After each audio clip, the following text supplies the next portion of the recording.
Barack Obama's push for diplomacy with Iran over its nuclear program has failed to quell talk of a pending military confrontation. Statements from America's top defense officials suggest a strike is in the planning stages and could use a type of bomb never seen before. NSRT's Anastasia Chukina reports. It looks as though history may be poised to repeat itself.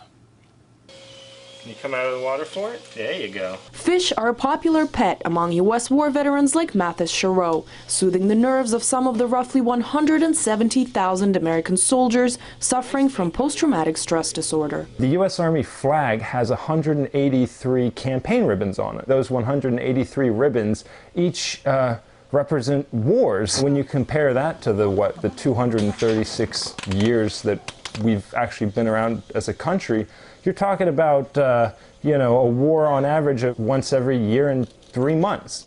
Serving Americans are on permanent standby to deploy to carry out warfare on command, as the U.S. has a bone to pick with one enemy after the other. From the Soviet Union, and the communist threat was the most useful enemy, where legitimate and where completely fantastical, it was always available as a global conspiracy against which to justify anything.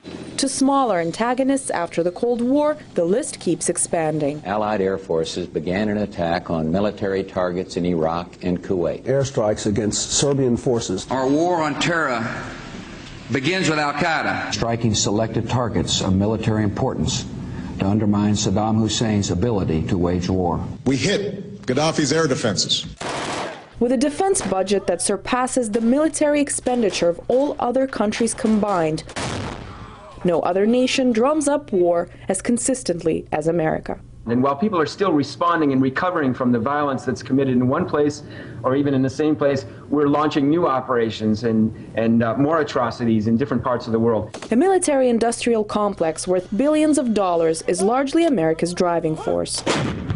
Deeply rooted in the system, it would serve no purpose if there was no one to fight. If there were no more enemies left, there would be a loss of a sense of mission. A frightening thought to many, as this would reveal the economic, social, and cultural emptiness at home. I thought Europe was a country.